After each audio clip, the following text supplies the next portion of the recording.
Buying our first house was supposed to be the start of the dream. For Julia and me, it was the materialization of years of work, of saving, of plans whispered in the dark before falling asleep. We found the perfect place, a new development in the suburbs, with streets named after trees and houses that smelled of fresh paint and promise. Ours was the Cedar model, a two-story box with a small lawn, impeccably sterile, a blank canvas for our life. It had no ghosts, no history, no creepy character of old homes. It was safe. At least, that's what we thought. The first few nights were a blur of cardboard boxes, sore muscles, and the smell of pizza eaten on the living room floor. We were exhausted, but happy. It was on the third night that it happened for the first time. I woke up suddenly in the middle of the darkness. The digital clock on the nightstand read 3:07 a.m. But it wasn't a sound that woke me. It was a feeling, a gentle, rhythmic motion. Our bed was rocking. It wasn't a vibration, like a truck passing on the street or a tremor from an earthquake. It was a slow, deliberate sway, as if we were on a boat floating on perfectly calm water. Back and forth, back and forth. I looked at Julia. She was fast asleep beside me, her face serene in the dim light filtering through the window. My first thought was vertigo, extreme fatigue, my brain playing tricks on me after days of physical labor. I shut my eyes tight, gripped the mattress, and waited for it to pass. After maybe a minute, the motion stopped as gently as it had begun. The next night, it happened again. Same time, 3:07, same motion. This time, I was more awake. The feeling was unmistakable. "Julia," I whispered, shaking her gently. "Julia, wake up."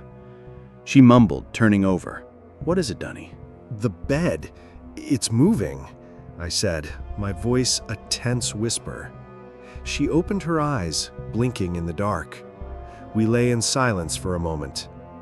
"I don't feel anything," she said, her voice sleepy.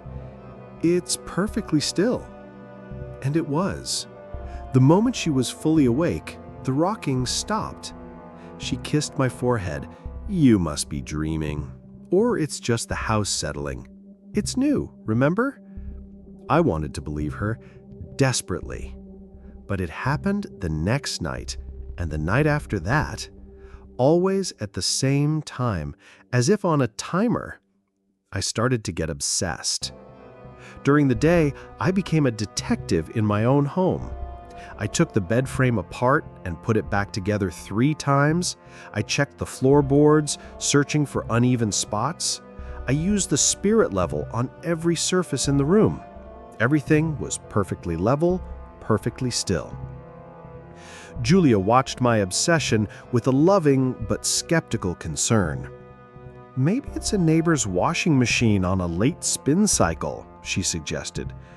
"Or the wind hitting the house in a weird way." She was trying to find the logic. Well, I could feel my own logic beginning to crumble.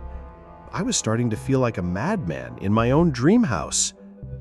The turning point was when I decided to run a test. I filled a glass of water to the brim and placed it on my nightstand. I stayed awake, watching the clock hands creep toward 3 a.m., my heart pounding in anticipation. 3:05, 3:06, and then at 3:07 it began. The gentle, nauseating sway. My eyes weren't on the bed, but on the glass of water. And on its surface, I saw them. Small, concentric ripples, perfectly in sync with the rocking of the bed. It wasn't me. It wasn't my imagination. It was real.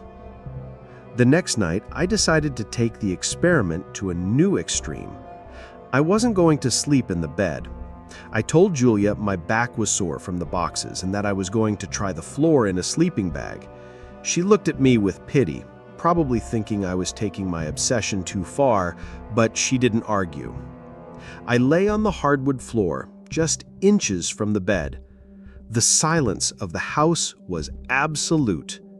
I waited. At 3:07, I braced myself to hear the soft sound of the bed frame rocking, to see its movement in the dark.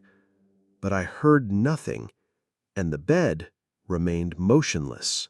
A feeling of relief and complete foolishness washed over me. So it was something to do with me, after all. Maybe I was having muscle spasms, rocking the bed without realizing it. Maybe I really did need to see a doctor. I felt like an idiot. It was then that I felt it. Not with my ears, but with my entire body, lying flat against the floor. It wasn't the bed that was rocking. It was the floor, underneath me. A slow, deep, rhythmic pulsation coming up through the floorboards. So gentle, it was almost imperceptible unless you were in direct contact with it. With my breath held, I reached out and placed my palm flat against the wood, and I felt it clearly. A steady pulse, like a giant, sleeping heart, beating in the foundations of my new safe home. The problem wasn't the bed. It had never been the bed. It was the very ground our life was being built upon. Trying to explain what I had felt to Julia the next morning was an exercise in futility. "It's not the bed, it's the floor," I said, my voice sounding desperate and illogical even to my own ears. "It's like a heartbeat under us." She knelt, placed her own palm on the hardwood floor, and closed her eyes, concentrating. "Danny, I feel absolutely nothing," she said softly, her face a mask of concern. It was no longer concern about a noisy house, it was concern for me. "You haven't been sleeping. You're overworked. Your mind is playing tricks on you." Her rationality was a wall my experience shattered against. To her, I was falling apart. To me, she was blind to the truth pulsing beneath our feet.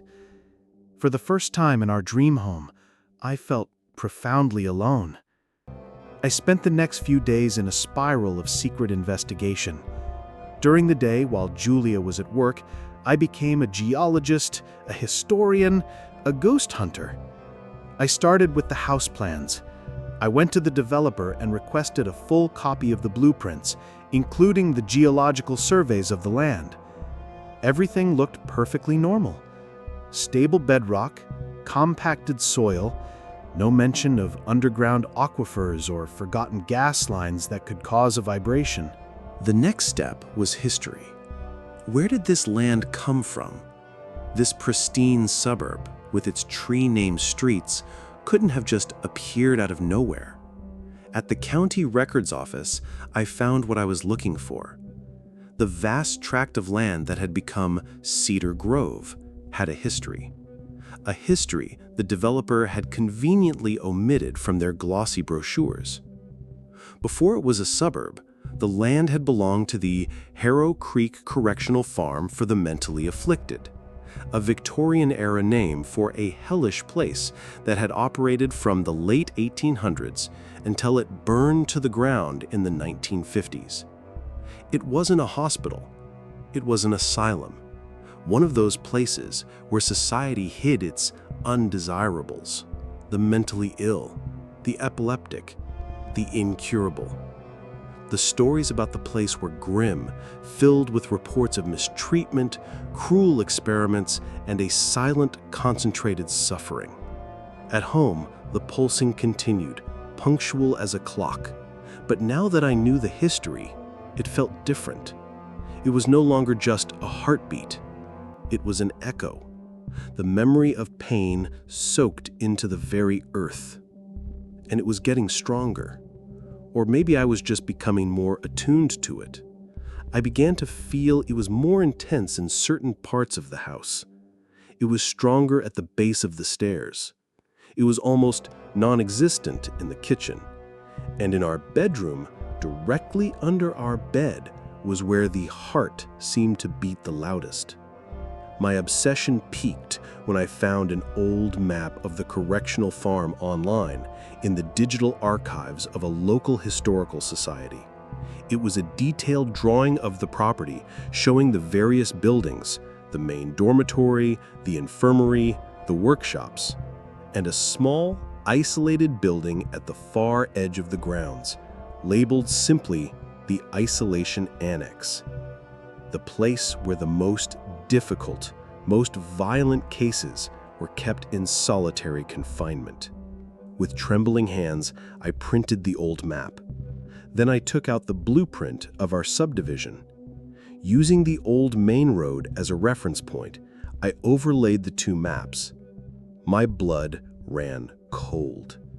The cheerful new neighborhood was built directly over the burned-out ruins of the asylum. Our neighbor's house sat where the infirmary had been. The playground at the end of the street was on the foundation of the main dormitory. And our house, our cedar model, our blank canvas, was built precisely over the location of the Isolation Annex. My bedroom, our bed, was directly over the epicenter of the greatest concentration of loneliness and despair in the entire complex. The heartbeat wasn't the Earth's. It was the collective echo of the prisoners. That night, I knew I couldn't sleep. Julia took a sleeping pill, exhausted from my theories and the strain it was putting on us. I sat in the darkness of the living room, staring at the two maps spread out on the coffee table, side by side, the proof of my sanity and the source of my terror. At 3:07 a.m., I felt the pulsing begin. But this time, something was different. Over the deep thrum in the floor, I heard a new sound, a faint, rhythmic sound coming from upstairs, from our bedroom. I stood and climbed the stairs, each step an act of will. The sound grew clearer. It was a scratching sound, slow and deliberate. Scrape, scrape, scrape. And then, mixed in with the sound, I heard something else, a whisper. So faint it could have been the wind, but I knew it wasn't. A dry voice, like crushed leaves, and it was repeating the same thing over and over in time with the pulsing and the scratching. Let me in. Let me in. Let me in. The whisper was the final blow to my sanity. I scrambled back from the bedroom floor as if I'd been burned, my body trembling uncontrollably. I spent the rest of the night huddled on the living room couch with every light on, listening to the silence of the house, which now felt heavy and expectant. One thing was to live above the memory of past suffering. It was another thing entirely for that memory to be conscious and for it to want something from me. The conversation with Julia the next morning was the hardest we'd ever had. I tried to explain what I heard, the scratching, the voice. I saw the transition on her face, concern turning into genuine fear. But it wasn't fear of the house. It was fear for me. "Danny, please," she said, her eyes welling with tears. "This has gone too far. A vibration? I can try to understand. But a whispering voice? Scratching? Don't you think you need to talk to someone? A therapist? The stress of buying a house, of starting a new life?" "I'm not crazy, Julia," I insisted, my voice louder than I intended. "I know what I heard." "I know that you know," she replied, and that small distinction broke my heart. She didn't believe my experience. She believed in my conviction, and that scared her. That night, for the first time in our new home, we slept in separate rooms. She stayed in the guest room. I stayed on the couch, the lone guardian of house that was turning against me. The phenomenon began to change. It was no longer confined to sound and vibration. I started to notice physical manifestations. Every morning when I went into our bedroom to get dressed, I'd find a fine layer of dark dust on the floor, concentrated in a near-perfect circle under where our bed used to be. It looked like dry soil.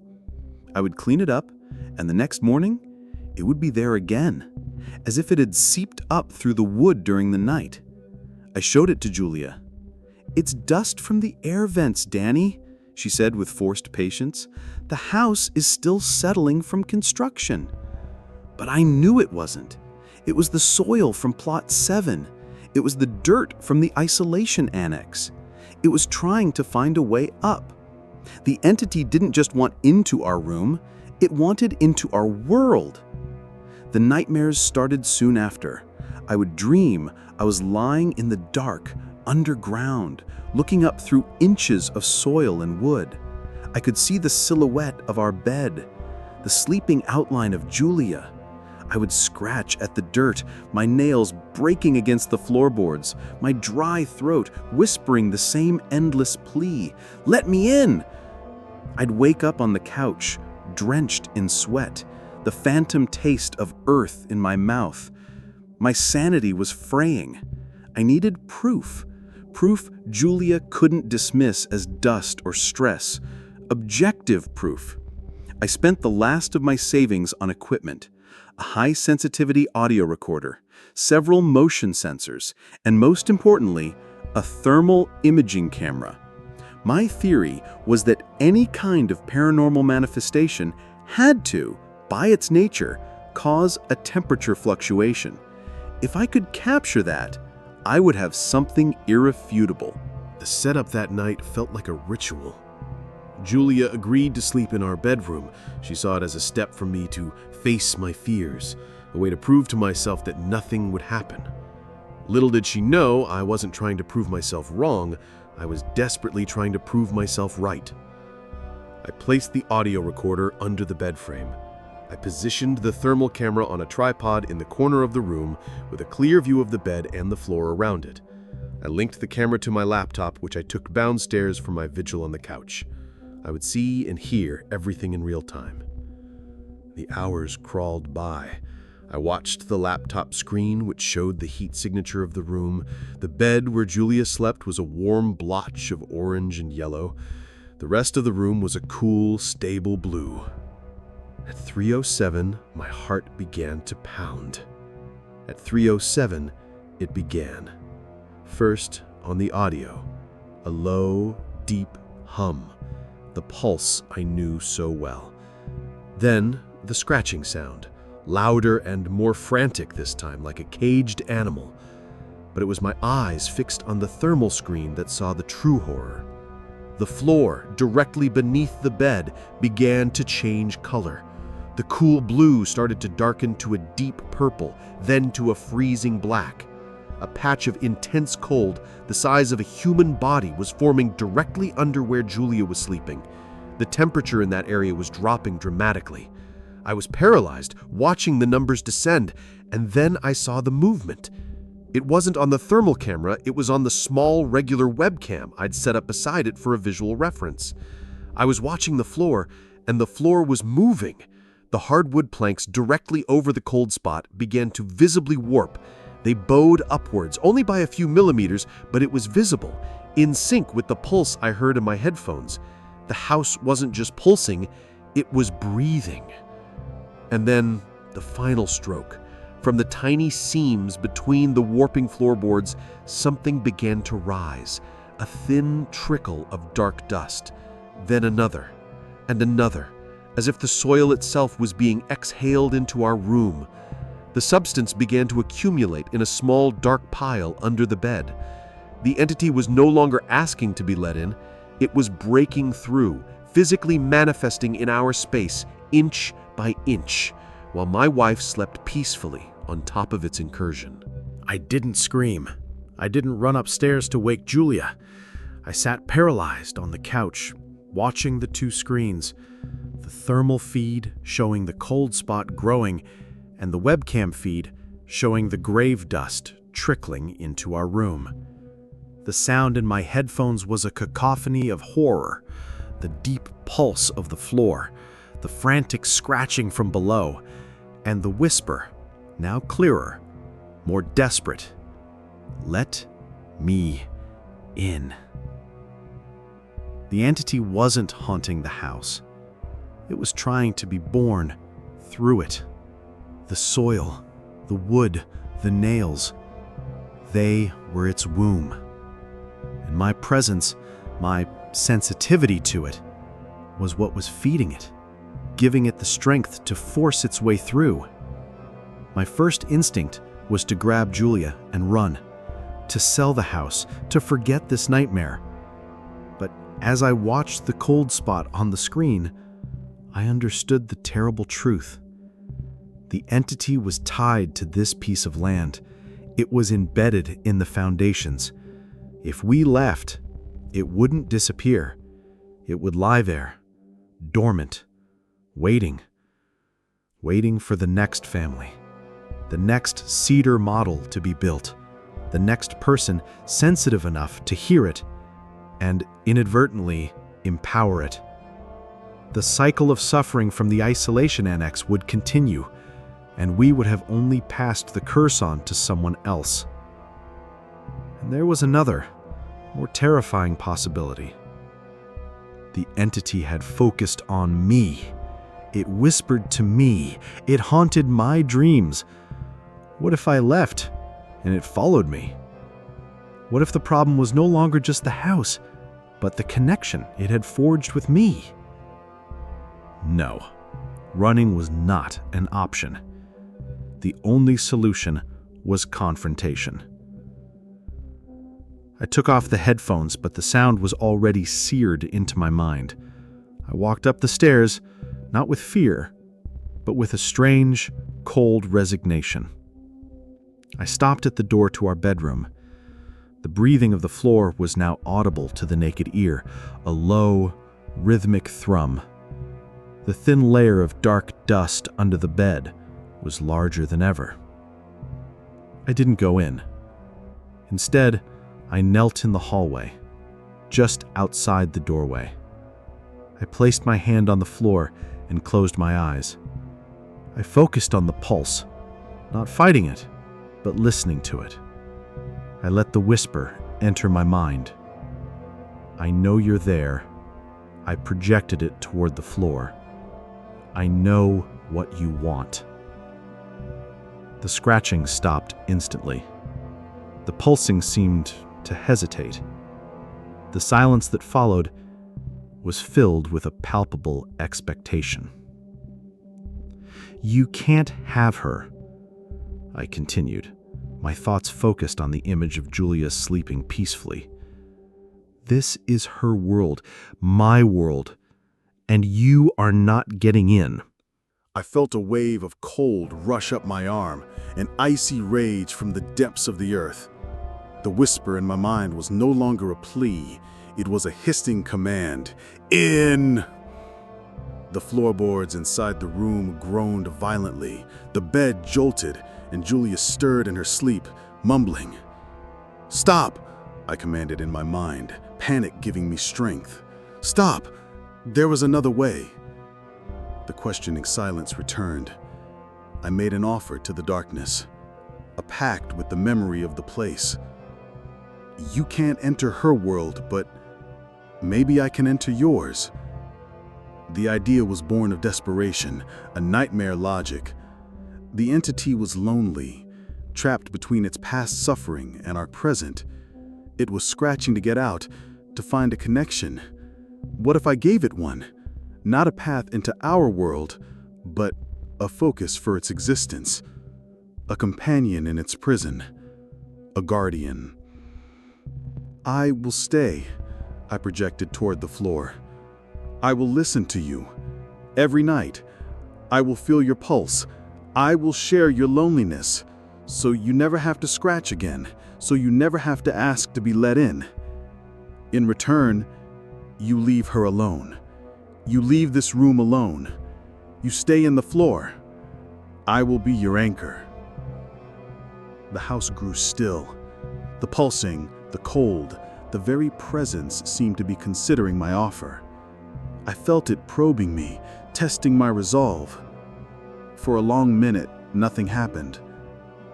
And then, slowly, I felt the pulsation recede, the cold dissipate, the pressure in the air lighten. The whisper in my mind faded into one last sigh of acceptance. I stood up, exhausted like never before. I walked into the room. The dust on the floor had stopped rising. The floor was still. Julia was sleeping soundly. It had worked. The pact was sealed. Our life changed after that night. Julia woke up the next morning feeling, in her words, lighter than she had in weeks. She chalked it up to me finally getting a good night's sleep on the couch. I didn't correct her. The dust under the bed never returned. The rocking stopped. For her, the nightmare was over.